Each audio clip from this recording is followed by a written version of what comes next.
क्या सच में आरती वैभव के मर्डर की मास्टरमाइंड थी? ये हम गलत तो नहीं थे? आरती सर, किसने मारा मेरी बहन को? आरती के कत्ल का मकसद क्या था?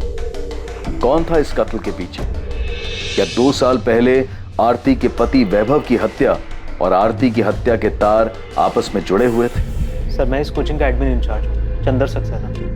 सर 2 लोग आए थे, उन्होंने बोला कि वो सीए फर्म से आए हैं और उन्हें आरती मैडम से जीएसटी के बारे में कुछ बात करनी है। जीएसटी के बारे में बात करनी है, टैक्स फाइल करने में कुछ प्रॉब्लम आ रही है। हाँ तो मुझे बता दीजिए, मैं यहाँ का एडमिन इंचार्ज हूँ। सुरेश जी की बात हो गई है मैडम से, आप बस उन्हें इन्फॉर्म कर दीजिए। ठीक है, आप बाहर रिसेप्शन पे वेट करिए, मैं उनको बताता हूँ। और सर फिर मैंने चिट लेकर राम सेवक को भेजा कि वो आरती मैडम को जाके इन्फॉर्म कर दे। फिर मैडम ने पर्ची पढ़ी और उन दोनों को अंदर भेजने के लिए कहा। और वो लोग मर्डर करके ऐसे निकल गए, किसी ने कोई आवाज़ नहीं सुनी, आरती के चीखने की भी कोई आवाज़ नहीं आई। नहीं सर, साहब मैंने उन दोनों को जाते हुए भी देखा और मुझे लगा मीटिंग खत्म हो गई होगी। मुझे लगा ही नहीं कि वो कातिल थे और आरती मैडम का खून कर चुके थे। वो तो जब मैं उनके केबिन में चाय देने गया तो देखा कि वो कुर्सी पर मरी पड़ी है।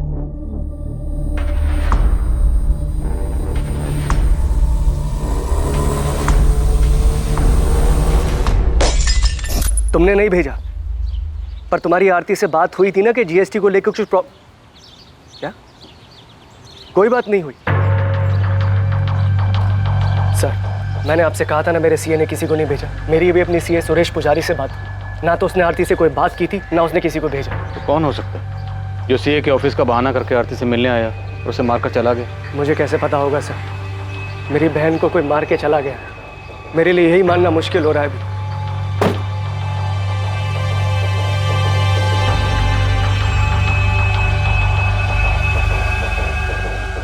तो आरती 6 महीने पहले ही सेंट्रल जेल से बेल पे बाहर हुई और अब इसका मर्डर हो गया। सर शायद वैभव जोशी मर्डर केस की फाइल हमें वापस खोलनी चाहिए।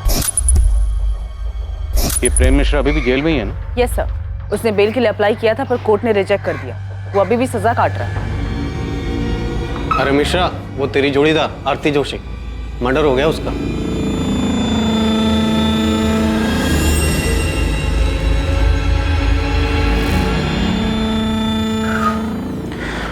किसी ने सच ही कहा है, जैसी करनी वैसी भरनी। क्या आरती का कत्ल वाकई में जैसी करनी वैसी भरनी का मामला था? 2 साल पहले वैभव जोशी का कत्ल हुआ और अब उसकी पत्नी आरती जोशी का भी। जी ठीक है, पुलिस स्टेशन जाना होगा मुझे अभी। पुलिस के कुछ सवालों के जवाब देने हैं। आपको आरती को ऑफिस एडमिनिस्ट्रेशन के इश्यूज संभालने के लिए कहना ही नहीं चाहिए था। मैंने नहीं कहा था उसको, खुद गई थी वो। मुझे समझ में नहीं आ रहा है कि उसे उनसे मिलने की जरूरत क्या थी। सीए के ऑफिस से लोग आए थे ना, मना कर देना चाहिए था यार। आपको ना उस गीता से पहले ही दूरी बना लेनी चाहिए थी। अरे पहले मुझे पुलिस को हैंडल करने दो, देखते हैं क्या सवाल पूछते हैं लोग। बिना मैं जब तक मोहन ठाकुर से बात करता हूँ तुम आरती जोशी के पिछले 6 महीने के रिकॉर्ड्स निकलवाओ, जब से वो बेल पर जेल से बाहर आई थी। तो हमें वैभव की फैमिली को भी चेक करना चाहिए। उसकी माँ, बहन, जीजा, हो सकता है उनमें से किसी का इस मर्डर में हाथ हो। ठीक है, पता करो। और उस प्रेम मिश्रा के बारे में भी पता करो। Okay sir. नमस्कार साहब। उस्मान, खबर तो मिल गई होगी तुझे? साहब मुझे नहीं, पूरे शहर में खबर फैल चुकी है। आप कुछ पता चला कि कौन है वो लोग? नहीं, लेकिन कोचिंग क्लासेस के पियोन राम सेवक और एडमिन इंचार्ज चंद्र सक्सेना की मदद से हम उन दोनों का स्केच बनवा रहे हैं जिन्होंने आरती का मर्डर किया था। कहना मुश्किल है कि स्केच कितना सटीक बनता है, क्योंकक्योंकि दोनों सीए फर्म के एम्प्लॉय बनकर आए थे, तो जाहिर है थोड़ा भेस बदल कर आए होंगे। पर खैर, इसके अलावा कोई दूसरा चारा भी नहीं। कुछ भी करके इन्हें ढूंढ निकालना हो, अपने सारे सोर्सेज, अपने सारे नेटवर्क का इस्तेमाल कर। हमेशा कहा कि वैभव के मर्डर में हम आरती को लेकर गलत थे। एक बार इसका छाप मारना दो साहब, मैं फौरन अपना नेटवर्क काम पे लगा दूँ। आखिर ये दोनों बच के जाएंगे कब? गले पर गहरा कट है, पेट और चेस्ट पर 7 बार चाकू जैसी तेज धार वाली चीज से वार किया गया। इसके पति को भी ऐसे मारा गया था। उसी के मर्डर की सजा इसके बॉयफ्रेंड प्रेम मिश्रा और उसके 2 साथी प्रकाश वर्मा और कमलेश जायसवाल को मिलेगी। वो तीनों अभी भी जेल में। ये आरती 6 महीने पहले बेल पर बाहर आई थी और इसका भी मर्डर हो गया। डॉक्टर, क्या वैभव मर्डर केस में हम गलत थे? तो पता नहीं, अगर गलत हुए हैं तो जिसने भी वैभव का मर्डर किया था वो शायद इसके बेल पर बाहर आने का इंतजार कर रहा था। ऐसे ही मौका मिला, उसने इसे भी मार दिया। शायद कोई ऐसा शख्स जिसे इन दोनों की मौत से ज्यादा फायदा होने वाला था।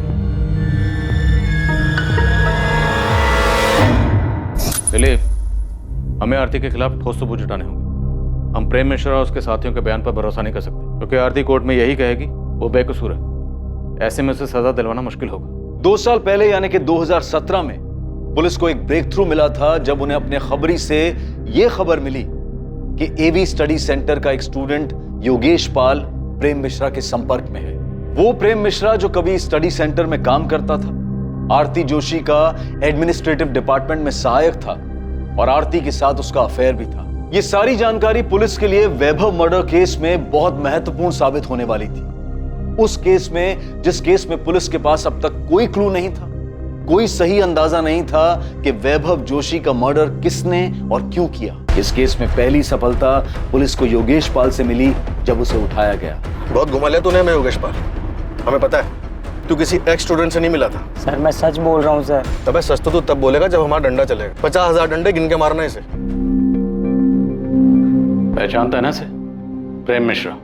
चल बोल, क्या सेटिंग थी तेरी इसके साथ? इतना तो हमें पता है कि नौकरी के नाम पर पैसे खाने वाली कोई बात नहीं थी। सर हमें पैसे मिले थे, 1 लाख मुझे और 1 लाख निखिल को।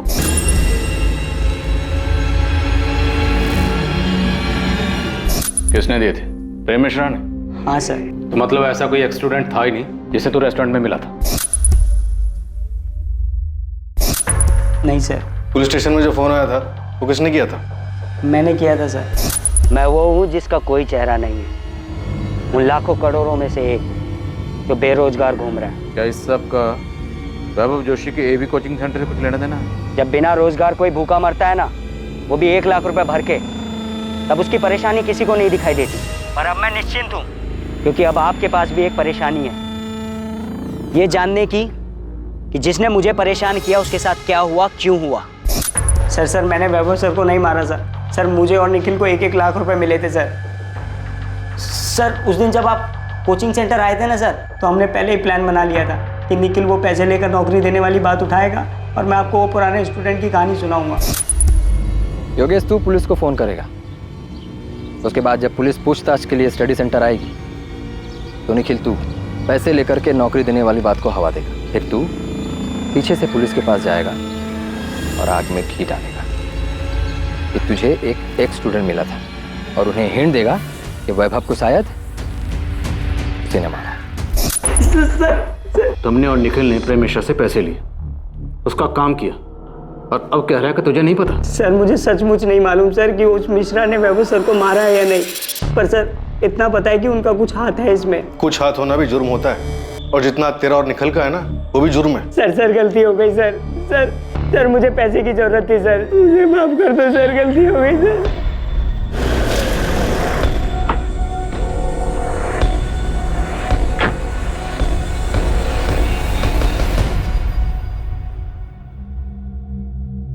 प्रेम मिश्रा। जी योगेश पाल और निखिल कनौजिया हमारी कस्टडी में है। तुझे याद करके बहुत रो रहे हैं। चल। आरती तुम्हें क्या लगा था कि हम कभी इस एंगल में जाएंगे ही नहीं, कि एक पत्नी अपने ही पति की किडनैपिंग और मर्डर की प्लानिंग कर सकती है? ये सब झूठ है, मैंने ऐसा कुछ नहीं किया। मैंने अपने आज तक के पुलिस के करियर में किसी भी मुजरिम को नहीं देखा कि अब एक बार में अपना जुर्म कबूल कर ले। सर वैभव को मारने का प्लान आरती का था। ये झूठ बोल रहा है। ये सब खत्म हो चुका है, तुम भी सच मान लो। नहीं, ये सच नहीं है। इसने मारा है वैभव को और अब सारा झूठा इल्जाम मुझ पर लगा रहा है। मैंने कोई प्लान नहीं, मैंने किसी को नहीं मारा है। आप लोग सब लोग मिलकर मुझे फंसाने की कोशिश कर रहे हैं। हाँ, ये झूठी कहानी बना रहे हैं आप लोग। अरे इसने मारा होगा वैभव को अपने या किसी और फायदे के लिए। प्रेम मिश्रा ने अपना जुर्म कबूल किया और अपने दोनों साथियों के नाम बताए, जिसके आधार पर पुलिस ने प्रकाश वर्मा को अरेस्ट किया। वैभव के कत्ल और किडनैपिंग में प्रेम का दूसरा साथी कमलेश जायसवाल भी पुलिस की गिरफ्त में था।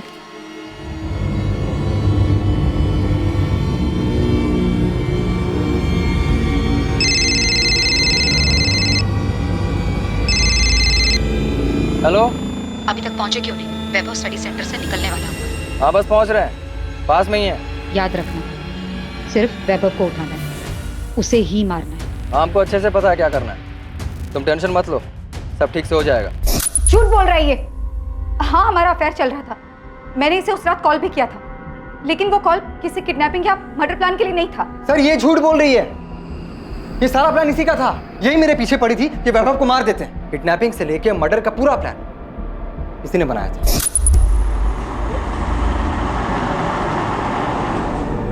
आरती के प्लान से अलग अगर कुछ हुआ था तो बस इतना कि ट्रैफिक की वजह से हम पहुंचने में थोड़ा लेट हो गए थे। जब हम पहुंचे तो वैभव गीता और जोगिंदर के साथ बाहर निकल रहा था। आरती के प्लान के मुताबिक हुआ ही था।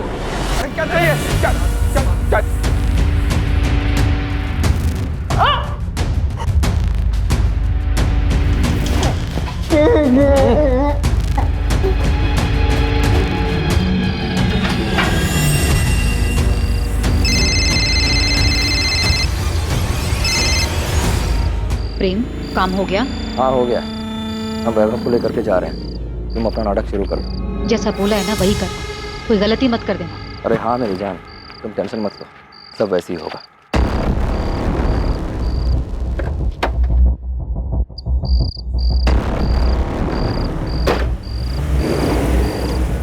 फिर हम वैभव को लेकर इलाहाबाद में एक सुनसान जगह पहुंचे जो हमने पहले से देख रखी।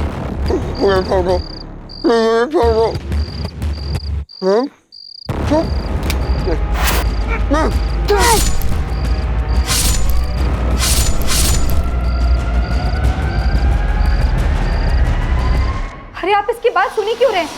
मैंने कोई प्लान नहीं किया, झूठ बोल रही है। सर झूठ मैंने ये बोल रही है। और सर वैभव को मारने के बदले इसने मुझे 12 लाख रुपए देने का और मुझसे शादी करने का वादा भी किया था। पूछिए इससे। क्या बकवास कर रहे हो तुम? कौन आपके पति को मारकर उसका इल्जाम आप पर डालेगा? आरती जोशी, अब नाटक बहुत हो गया, बंद करो, अपना जुर्म कबूल करो। मैं कोई नाटक नहीं कर रही, मैंने कोई प्लान नहीं किया। नहीं मारा है मैंने वैभव को। प्रेम मिश्रा ने झूठ बोलकर मुझे फंसाने के पैसे लिए हैं।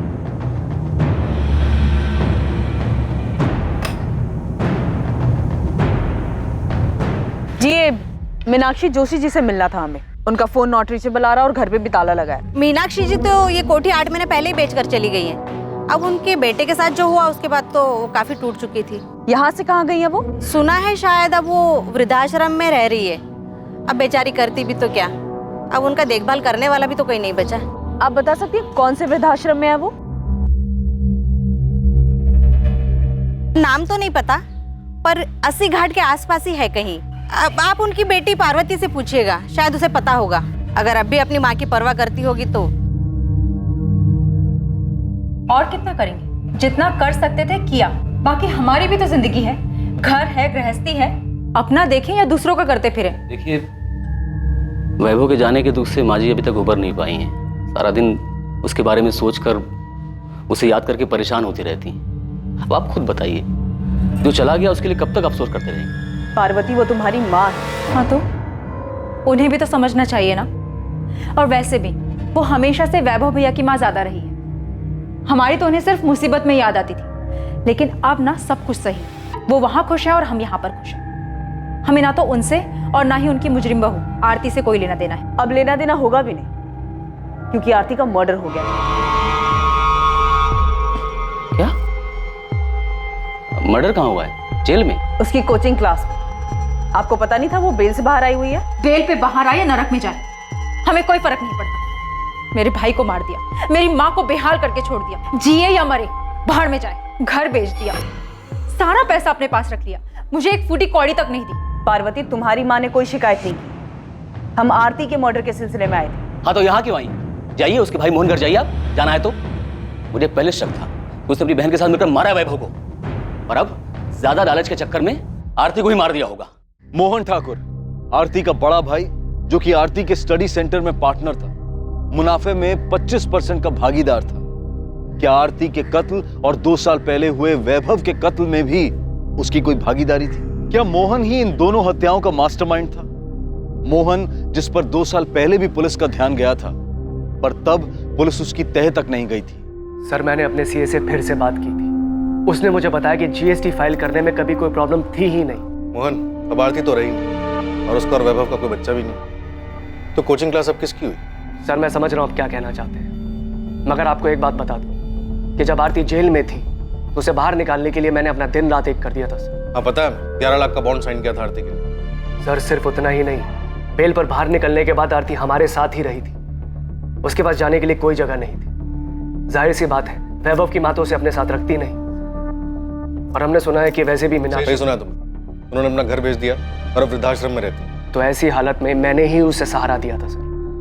वो अपनी जिंदगी एक नए सिरे से शुरू करना चाहती थी। मैंने पूरा सपोर्ट दिया उसे। तुम्हें पता उसकी जमानत कभी भी खत्म हो सकती थी। तो मैं दोबारा बेल करवाता। सर, वैभव के साथ शादी के बाद वो वैसी बहुत भुगत चुकी थी। अब आरती के मर्डर के बाद तो उसकी जमानत का मामला भी खत्म हो गया। तो पता लगाइए ना किसने मारा है आरती को, कि आरती के मर्डर में इस प्रेम मिश्रा का हाथ हो, या फिर वैभव की फैमिली ने बदला लेने के लिए आरती का मर्डर करवाया है। तुम्हें लगता है कि वैभव जोशी का मर्डर आरती ने करवाया था? सर, मुझे यकीन नहीं था। मैं बार बार आपसे कह रहा था कि आरती ऐसा नहीं कर सकती। और मैं क्या, आरती ने भी आपसे चीख चीख कर यही कहा था कि उसने अपने पति को नहीं मारा है। पहले आप ही लोगों ने कोर्ट में साबित किया कि आरती ने ही अपने पति को मारा है, फिर आप ही ने उसे सजा दिलवाई, और अब आप मुझसे पूछ रहे हैं कि आरती ने सही में अपने पति को मारा था।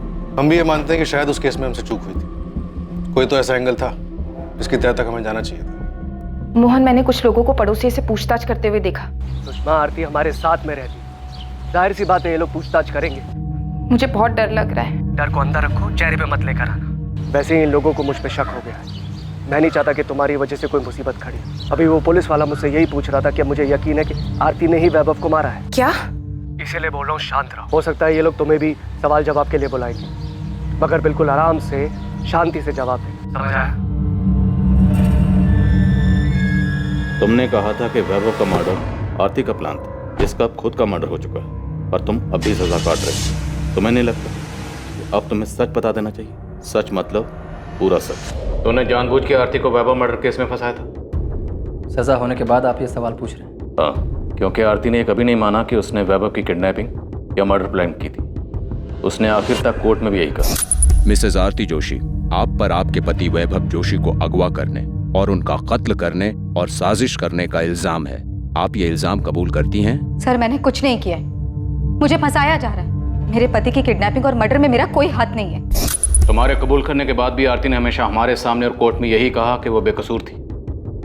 वो बहुत शातिर औरत थी, आखिर तक अपना गेम खेलती रही। वो चाहती थी कि सारा इल्जाम मैं अपने सर ले लूं। शातिर वो थी या तुम? प्रेम चाहे जो कहे, आप लोग चाहे जो माने, लेकिन मैं जानती हूँ कि मैं निर्दोष हूँ। मैंने मेरे पति को नहीं मारा। जिस रात वैभव किडनैप हुआ, आपके और प्रेम मिश्रा के बीच में क्या क्या बातें हुई हम जानते हैं। और सिर्फ वही नहीं, मर्डर के बाद तुम दोनों के बीच में क्या बातें हुई थी ये भी जानते हैं। तुमको सबूत चाहिए? सबूत नहीं, बस कंफर्म कर रही हूँ कि काम हुआ या नहीं। तुमने उसे ठिकाने लगा दिया ना? हाँ, लगा दिया है। पक्का? कहीं ये काम तुमने किसी और पर तो नहीं छोड़ दिया? नहीं, मैंने खुद किया है। तुमको हम पे भरोसा नहीं है क्या? यकीन करो, हमने काम पूरा कर दिया है। यही वो नंबर है ना जो आप लोगों ने प्रेम मिश्रा के नाम पर लिया था? इसी नंबर पर आपने प्रेम मिश्रा के साथ मिलकर वैभव को मारने की प्लानिंग की थी, है ना? सिर्फ कॉल रिकॉर्ड्स ही नहीं, हमारे पास तुम दोनों के फोन लोकेशन भी है जहां पे तुम दोनों साथ में। सर, मैं पहले भी बता चुकी हूँ। वैभव से बदला लेने के लिए मैंने ये अफेयर शुरू किया था, क्योंकि वैभव हर दूसरी औरत पर लट्टू हो जाते थे। हमारी शादी को मजाक बना के रखा था उन्होंने अफेयर्स किया तो मैंने भी अफेयर कर लिया।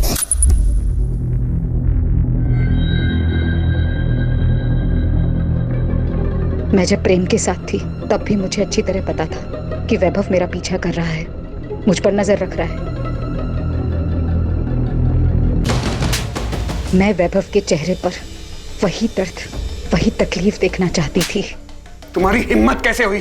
कैसे हुई तुम्हारी हिम्मत? जैसे तुम्हारी हिम्मत। तुम्हें अगर हर दूसरी औरत के साथ सोने से पहले ना मेरी मंजूरी की जरूरत नहीं है ना, मुझे भी किसी के भी साथ सोने के लिए तुम्हारी मंजूरी की कोई जरूरत नहीं है। मैं तुम्हें जान से मार दूंगा। उस प्रेम को तो छोड़ूंगा नहीं मैं। उसकी नौकरी तो गई, उसकी भी जान जाएगी, देखना तुम। मैं भी ललिता को मारना चाहती थी, अब गीता को मारना चाहती हूँ। औरती अपनी हद में रहो तुम। हद में तुम रहो अपनी। तुम्हें क्या लगा? हाँ, सिर्फ तुम मुझे तकलीफ पहुंचा सकते हो। मैं तुम्हें बर्बाद कर दूंगी, समझे तुम? मुझे पता ही नहीं चला कब वैभव से बदला लेते लेते मैं प्रेम को सचमुच पसंद करने लगी थी। वैभव के मना करने के बावजूद मैंने प्रेम के साथ रिलेशनशिप कंटिन्यू किया। तो आपको पता था कि वैभव और गीता का अफेयर था? सिर्फ गीता नहीं, बल्कि मुझे उनके सारे अफेयर्स के बारे में पता था। हमारा बच्चा ना होने की वजह मैं नहीं बल्कि वैभव थी। मैंने फिर भी उनकी इस कमी को इग्नोर किया। क्यों? क्योंकि मैं उनसे प्यार करती थी, एक खुशहाल जिंदगी चाहती थी। मैंने उन्हें नहीं मारा है। और ये सब कुछ जो कॉल रिकॉर्ड्स और मोबाइल लोकेशन आप लोग मुझे दिखा रहे हैं, ये सब कुछ प्रेम ने मुझे फंसाने के लिए किया है। हाँ, हमारी बात होती थी, लेकिन उस बातचीत में कोई प्लानिंग नहीं थी, बल्कि हम आपस की बातें करते थे। लेकिन मुझे ये नहीं पता था कि प्रेम के दिमाग में ये सब चल रहा है। वो एक दिन किसी के साथ मिलकर मुझे फंसाने की कोशिश कर रहा है और यहाँ लाकर खड़ा कर देगा जहाँ पर आपको उसकी सारी बातें सच्ची लगेंगी। ये अदालत आरती जोशी, प्रेम मिश्रा, प्रकाश वर्मा और कमलेश जायसवाल को वैभव जोशी को अगवा करने की साजिश और उसके कत्ल के लिए दोषी पाती है। ये अदालत आरती जोशी को उनके पति वैभव जोशी के कत्ल और किडनैपिंग के जुर्म में 10 साल की सजा सुनाती है। आरती बहुत चालाक औरत थी। भले ही उसने आपके सामने या कोर्ट में अपना जुर्म कबूल नहीं किया, पर आपकी बनाई हुई चार्जशीट के आधार पे ही तो कोर्ट में उसे सजा हुई थी। तो क्या हम गलत थे? हो क्या गया सर आपको? आप क्यों अचानक आरती के बुने जाल में फंस रहे हैं? आरती का मर्डर हो चुका है। अगर ये जाल आरती ने बुना था तो फिर आरती को किसने मारा? उसे उसके किए की सजा मिली है सर, और कुछ नहीं। वैसे आप क्यों उसे बेगुनाह साबित करने पे तुले? वो मुझे सारा इल्जाम अपने सर लेने के लिए कह रही थी।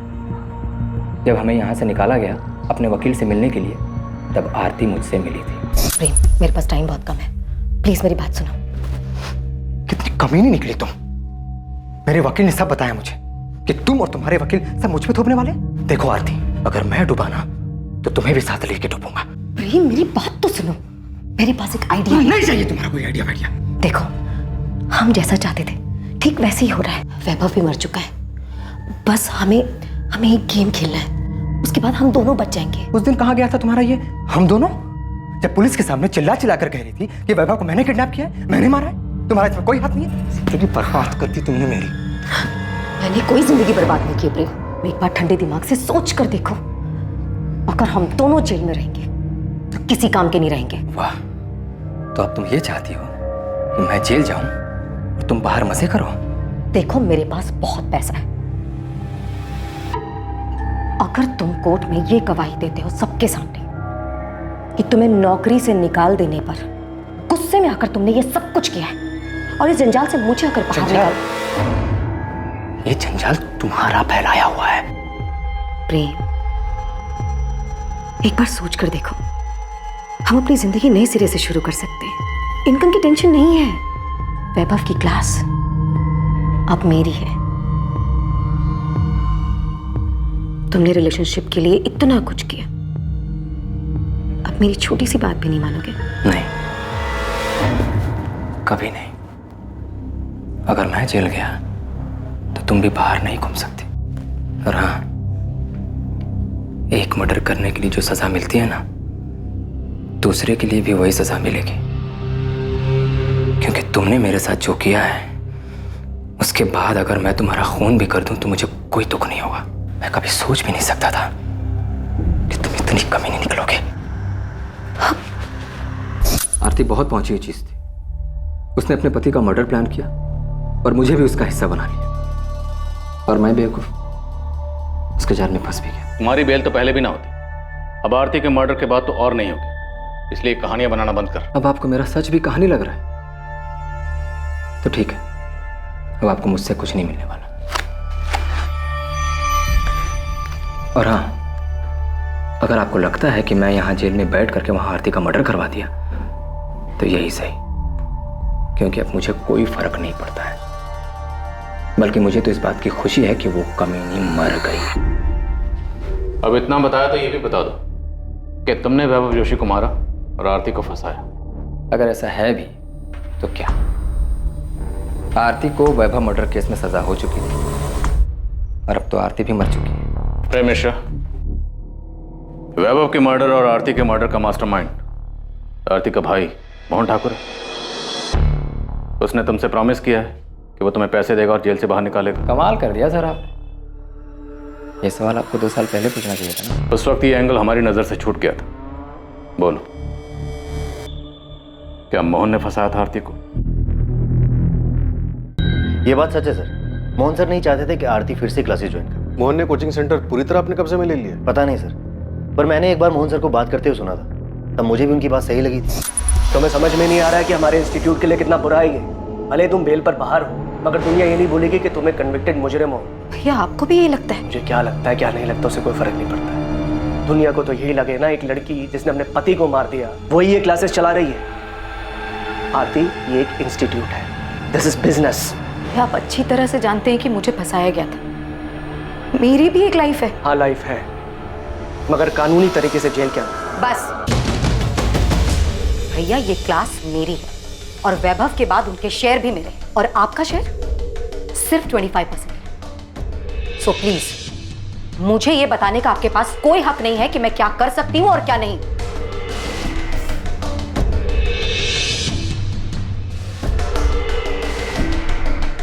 ये बात भी सच है सर, क्या आरती मोहन सर की जिम्मेदारी बन गई? वैभव के मर्डर में आरती के अरेस्ट होने के बाद जब कोचिंग सेंटर मोहन ने संभाला, तब क्या कभी उसकी किसी हरकत से ऐसा लगा कि वैभव के मर्डर में उसका भी हाथ हो सकता है? सर मुझे तो कभी उनके बिहेवियर से ऐसा कुछ लगा नहीं, पर हाँ क्लासेस में बातें होने लग गई थी कि वैभव सर मर चुके हैं, आरती जेल में है और ये सब कुछ अब मोहन सर का ही। साहब ये दोनों जिन्होंने आरती को मारा है वाराणसी के तो नहीं, क्योंकि मेरी टीम ने पूरा शहर छान मारा लेकिन कहीं दिखे नहीं। मेरी टीम अभी काम पे लगी है, हो सकता है आसपास की।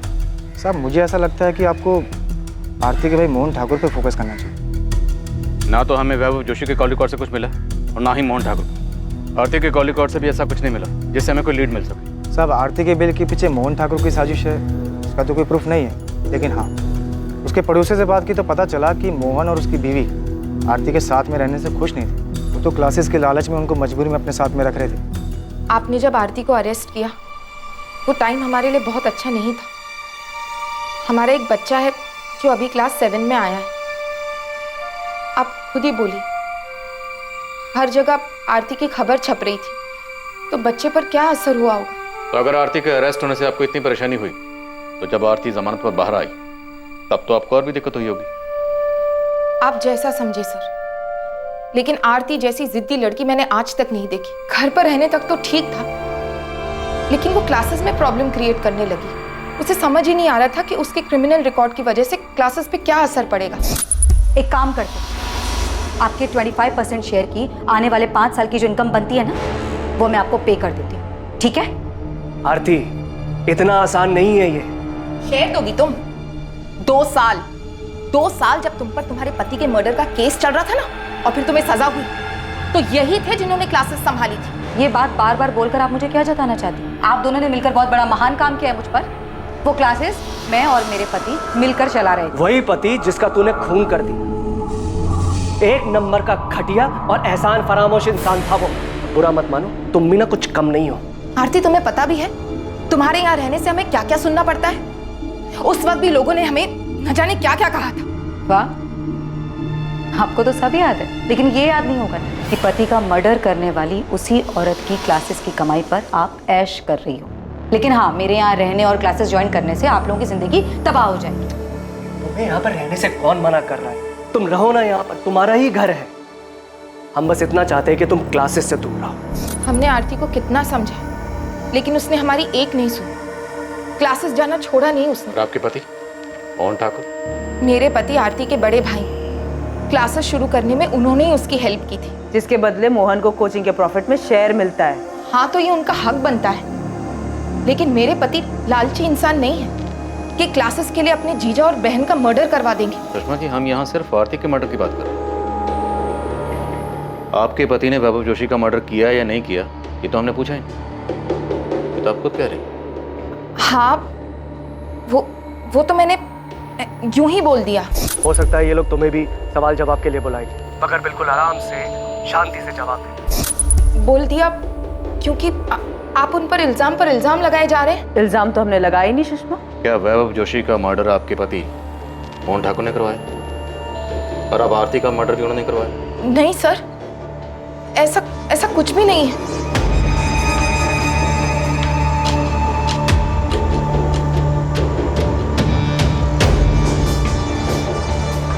मोहन और सुषमा ठाकुर पर नजर रखो। इस बार शायद हम सही दिशा में।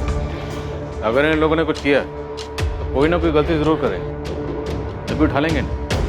सर, हमें मोहन की बैंक स्टेटमेंट चेक करनी चाहिए। अगर उसने सुपारी दी है तो कैश देने के लिए क्लियर को पैसे भी निकालेंगे।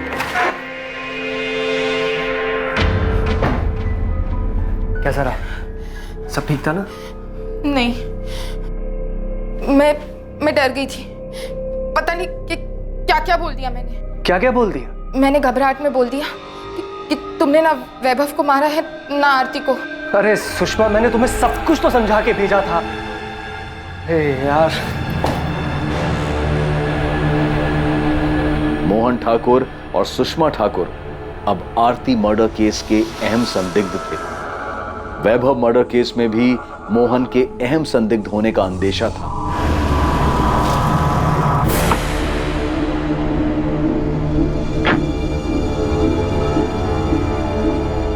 प्रेम मिश्रा से भी लगातार अलग अलग तरीके से पूछताछ की गई, इस उम्मीद में कि शायद प्रेम से कोई लीड मिल पाए जिससे वैभव और आरती मर्डर केस में मोहन की भागीदारी का पता चल सके।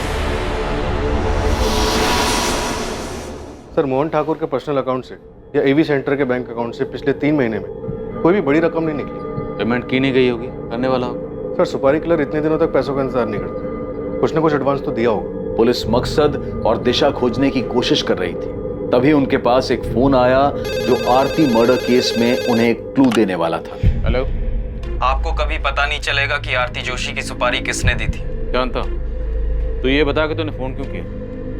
ये कंफर्म करने के लिए कि हमें कुछ पता चला है या नहीं चला? ये बताने के लिए कि तुम लोग कातिल के बहुत करीब होकर भी बहुत दूर हो, उस तक इतनी आसानी से नहीं पहुंच पाओगे जैसे वैभव जोशी मर्डर केस में नहीं पहुंच पाए थे। अच्छा लगा सुनकर कि तुझे सब कुछ अच्छी तरह से पता है, लेकिन फोन करने की जहमत क्यों की? क्योंकि मैं चाहता हूं कि इस बार तुम लोग किलर तक जल्दी पहुंच जाओ। बता हमें क्या करना चाहिए? फिर क्लू दे। सिर्फ क्लू नहीं, मैं तुम्हें मर्डर करने वाले का नाम दे रहा हूं, प्रेम मिश्रा।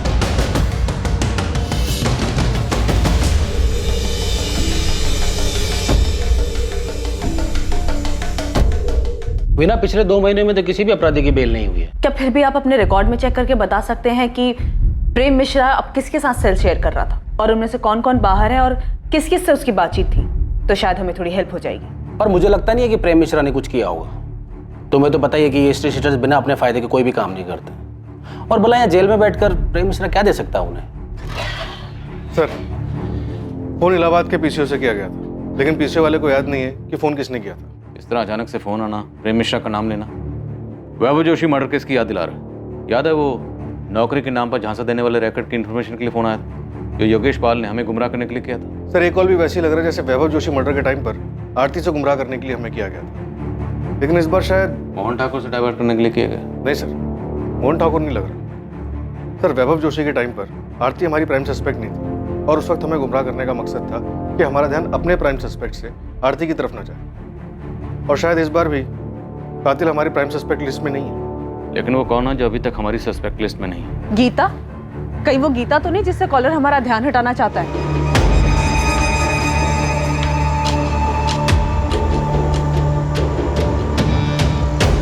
गीता ने वैभव के मर्डर का बदला लेने के लिए आरती का मर्डर कर दिया। सर, गीता और वैभव अफेयर में थे। वो शायद शादी करने वाले थे, लेकिन उसके पहले ही वैभव का मर्डर हो गया। तो जब आरती को बेल मिली तो गीता ने अपना बदला लेने के लिए उसका मर्डर करवा दिया होगा। आरती को बेल किस ग्राउंड पर मिली थी? हेल्थ ग्राउंड पर सर। उसे अर्थराइटिस था। दिसंबर 2018 में आरती को जेल हुई थी। उसके भाई मोहन ने जनवरी 2019 से बेल के लिए ट्राई करना शुरू किया। आरती को फाइनली बेल मार्च 2019 में मिली।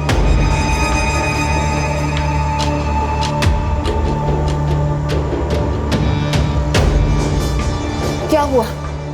पुलिस ने उस बारे में कुछ पूछा? नहीं, पुलिस को उसके बारे में कुछ नहीं पता। अगर बाद में पता चला तो? अब अगर पूछेंगे सब बता दूंगा। वीना, ये वैभव की मां मीनाक्षी जी ने अपना घर कब बेचा था? मीनाक्षी जी तो ये कोठी 8 महीने पहले ही बेचकर चली गई हैं। तो मीनाक्षी जी की पड़ोसन ने कहा था 8 महीने पहले। 8 महीने मतलब जनवरी 2019 में? Yes sir. सर, आपको मीनाक्षी जी के घर बेचने और आरती के मर्डर में कनेक्शन नजर आ रहा है? हैं कहाँ ये मीनाक्षी जी आजकल? वृद्धाश्रम। मैं उनसे मिलने गई थी। मीनाक्षी जी, ये पहचाना आपने मुझे?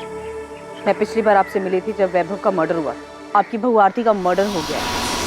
मैं आज तक समझ नहीं पाई, जब आपस में बन नहीं रही थी, एक दूसरे की कोई बात मंजूर नहीं थी, तो अलग हो जाते। मारने का क्या मतलब था? उनको देख के लगा कि उनकी जीने की इच्छा ही खत्म हो गई। क्या आपको उनको पे शक हो रहा है? देखो, कंफर्म नहीं है, इत्तेफाक भी हो सकता है। आरती को सजा हुई दिसंबर में। जनवरी को आरती के भाई ने उसकी बेल के लिए अप्लाई किया और जनवरी में ही मीनाक्षी जी ने अपना मकान बेचा और वृद्धाश्रम में शिफ्ट हो गई। मकान बेचा था तो उसके पैसे मिले होंगे। बिना मीनाक्षी जी का बैंक का अकाउंट चेक करो। Sure sir.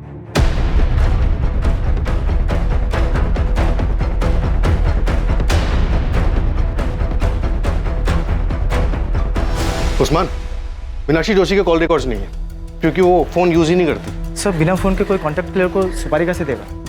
हम मीनाक्षी जोशी के दामाद किशोर और बेटी पार्वती के कॉल रिकॉर्ड्स देख रहे हैं। उनके दामाद का कहना है कि वो और वैभव पहले दोस्त थे, बाद में रिश्तेदार बने। हम दोनों एक दूसरे के बहुत करीब थे। मैं तो वैभव को तब से जानता था जब हमारा रिश्ता बना भी नहीं था। लेकिन ये पार्वती और किशोर तो मीनाक्षी को देखने तक नहीं जाते। तुम दोनों पे नजर रख, कभी कभी तीर अंधेरे में भी निशाने पर लग जाता। मैं मूर्तिगंज पुलिस स्टेशन से assistant sub inspector Veena Shukla बोल रही हूँ। मुझे एक अकाउंट की डिटेल जल्द से जल्द चाहिए। मैं रिक्वेस्ट मेल कर दे रही हूँ, थोड़ा जल्दी कीजिएगा।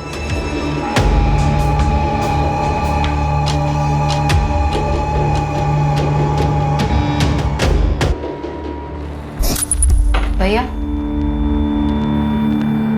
ये क्या है? क्या है? पैसे निकाले हैं। हाँ, 2 लाख किस लिए? तो तुम मुझसे हिसाब मांगोगी? बिल्कुल, क्योंकि आपने ये पैसे अपना शेयर लेने के बाद निकाले। राहुल का एक अच्छे स्कूल में एडमिशन करवाना था। 2 लाख रुपए चाहिए थे एडवांस फीस के। मेरे प्रॉफिट शेयर में से कट कर लेना। हाँ, तो आपको बताना चाहिए था ना मुझे। तुम कहना क्या चाहती हो? मैंने चीटिंग की है? मैं ये नहीं कह रही हूँ भैया, मैं सिर्फ इतना कह रही हूँ कि आपने ये पैसे निकाले और मुझे नहीं बताया। मैं भी जिंदा हूँ, मरी नहीं हूँ। सड़ रही थी तुम जेल में। मैंने दिन रात एक करके पैसा खर्च करके तुम्हें जेल से बाहर निकाला और तुम मुझ पर, अपने बड़े भाई पर चढ़ रही हो। तुम ये बात घर पर आकर भी कर सकती थी ना। वहाँ क्लासरूम में करने की क्या जरूरत थी? और अगर तुम भूल गई हो तो मैं याद दिला दूं कि तुम्हारे भैया ने भी क्लास में पैसे लगाए। भाभी वैसे भी ना भैया का बिजनेस ठप पड़ा हुआ, तो ये सारे खर्चे जो चल रहे हैं ना वो क्लासेस के पैसों से ही चल रहे हैं। तो ज्यादा एहसान जताने की जरूरत नहीं है मुझ पर। हाँ भैया, वैसे एक बात और, दोबारा आप कोई भी ट्रांजैक्शन करेंगे तो मुझसे पूछ कर ही कीजिएगा, फिर चाहे मैं जेल में ही क्यों ना। आप बिजनेस में शेयर होल्डर, मालिक नहीं।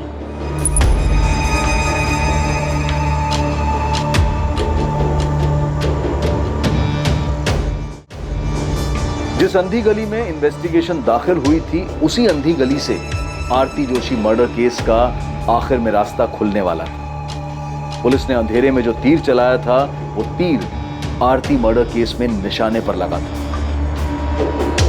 लेकिन इस सफलता से पहले एक उससे भी बड़ी सफलता इस केस में सामने आने वाली है। आसमान बोल, पार्वती और किशोर का कुछ पता चला? सर वहाँ कुछ मिले या ना मिले, या तो पंटर मिले। ये वसीम बेग और बिलाल कुरैशी। कौन है ये दोनों? मैडम ने आप लोग को बुलाया है।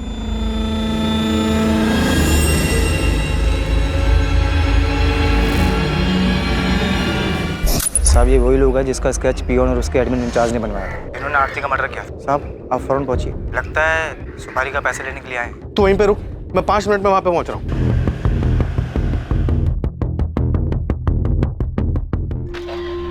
सर, आपका शक सही था, काफी घुमाकर प्लानिंग की गई। मीनाक्षी जोशी के अकाउंट से पैसे दिए गए? नहीं सर, लेकिन घर बेचने के बाद की कहानी कुछ और है जो हमसे छुपाई गई। हमसे चूक हो गई सर, हमने सिर्फ मोहन का अकाउंट चेक किया, लेकिन घर बेचने के बाद मीनाक्षी जी को 55 लाख रुपए मिले, जिसमें से 40 लाख रुपए उन्होंने पार्वती के अकाउंट में ट्रांसफर किए। ये किशोर और पार्वती तो कुछ और ही कहानी सुना के गए थे। उन्होंने तो कहा था कि मीनाक्षी जी ने घर बेचने के बाद उन्हें कुछ नहीं दिया। हमसे झूठ बोल रहे थे वो दोनों। घर बेच दिया, सारा पैसा अपने पास रख लिया, मुझे एक फूटी कौड़ी तक नहीं दी। पार्वती और किशोर कुछ ज्यादा ही ओवर एक्टिंग कर गए। सर उनको तबीयत से तोड़ते सारी एक्टिंग निकल जाएगी। Sir 102 number.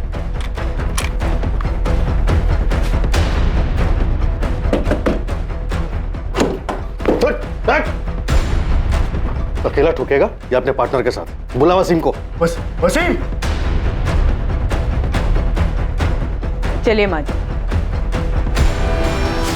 पार्वती और किशोर आपका पुलिस स्टेशन में इंतजार कर रहे हैं। बैलेंस पैसे लेने आए थे सर। तुम दोनों में से मुझे फोन किसने किया था? मैंने किया था सर, वो भी हमारे प्लान का हिस्सा था। एडवांस कितना मिला था? 4 लाख। और बैलेंस कितना था? 6 लाख सर। आज की तारीख फिक्स हुई थी बैलेंस लेने के लिए। ये 4 लाख है, बाकी 6 काम होने के बाद कल काम हो जाएगा। अच्छा, उसके सीए का नाम सुरेश पुजारी है। एक बार में याद हो गया था भाई, उसके जीएसटी का भी पता करके आए। तुम टेंशन मत लो, कल काम हो जाएगा।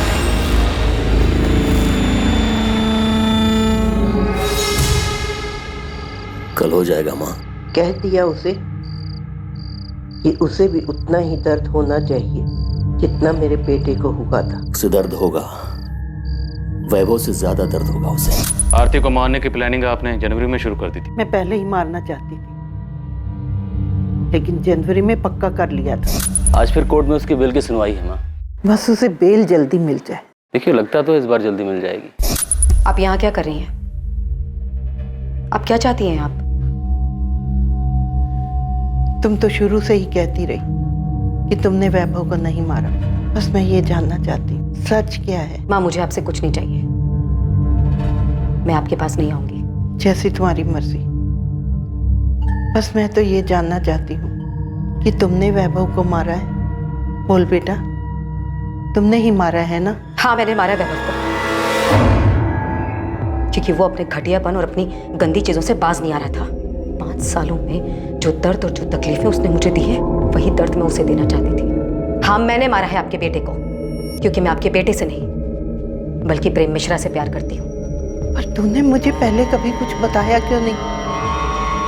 मैं अपने बेटे से बात करती, वो तेरे रास्ते से हट जाता और तू अपनी जिंदगी जी लेती। मैं उसे छोड़ना नहीं चाहती थी, मारना चाहती थी। मैं ये घर बेच दूंगी और वृद्धाश्रम चली जाऊंगी, और वहां पे तुम दोनों में से कोई भी मुझे मिलने नहीं आएगा। और इस तरह किसी को मुझ पे भी शक नहीं होगा और तुम लोगों पे भी नहीं होगा। उन पैसों से मैं आरती को मरवाऊंगी। मार दिया मैंने उसे, मार दिया। उसे वही दर्द दिया जो उसने मेरे बेटे को दिया था। मैं कबूल करती, ये सब मैंने अकेले किया है। इसमें मेरी बेटी और दामाद का कोई लेना देना नहीं। मीनाक्षी जी, कानून किसी की मर्जी या खुशी के लिए काम नहीं करता। आरती के मर्डर के लिए दोनों को भी सजा होगी। देखिए, मैंने जो कुछ भी किया, मुझे इस बात का कोई अफसोस नहीं। मैं अपना जुर्म कबूल करता हूँ। मुझे भी कोई अफसोस नहीं है। अपने बेटे की मौत का बदला लेके खुश हैं आप? हाँ, मुझे बदला लेना था। उसने मेरे बेटे को मारा, मैंने उसकी जिंदगी खत्म कर दी। मीनाक्षी जी, आपने सिर्फ आरती की जिंदगी खत्म नहीं की, बल्कि अपनी बेटी और दामाद की जिंदगी भी खत्म कर दी। मोहन और सुषमा को डर था कि बेटे के एडमिशन के लिए निकाले गए 2 लाख रुपए कहीं उन्हें बेवजह आरती मर्डर केस में ना फंसा दे। प्रेम मिश्रा और उसके दोनों साथी वैभव मर्डर केस में जेल में सजा काट रहे हैं। किशोर राजपूत, बिलाल कुरैशी, वसीम बेग, पार्वती राजपूत और मीनाक्षी जोशी को आरती मर्डर केस में बुक किया गया है। कोई ये कैसे सोच सकता है कि किसी की जिंदगी खत्म कर देने से रिश्तों में आई इन दूरियों का समाधान हो सकता है? ऐसे घिनौने विचार सिर्फ एक रिश्ते से छुटकारा पाने के लिए दिमाग में पनप भी कैसे सकते हैं? और ऐसे विचारों को कोई कैसे स्वीकार कर सकता है? आखिरकार वैभव की हत्या से आरती को क्या हासिल हुआ? और बदले की भावना से आरती की हत्या करके मीनाक्षी जोशी, उसकी बेटी और दामाद को क्या मिल गया? हत्या किसी झगड़े का हल नहीं हो सकती और ना ही किसी मुसीबत का अंत हो सकती है, बल्कि ये मुसीबतों की शुरुआत होती है जिसका अंत बहुत ही नुकसानदायक और दर्दनाक होता है। सही और आसान उपाय यही है कि अलग हुआ जाए और अपनी जिंदगी अपनी मर्जी से आगे बढ़ाई जाए। अब मैं अनूप सोनी आपसे विदा लेता हूं। कल रात 11 बजे आपसे फिर मुलाकात होगी एक और नए केस के साथ। और याद रखें, क्राइम और आपके बीच में सिर्फ इतना फर्क है कि आप कितने सतर्क हैं। सतर्क रहें, सुरक्षित रहें, नकारात्मक विचारों से दूर रहें और अच्छे विचारों को जगह दें। जय हिंद।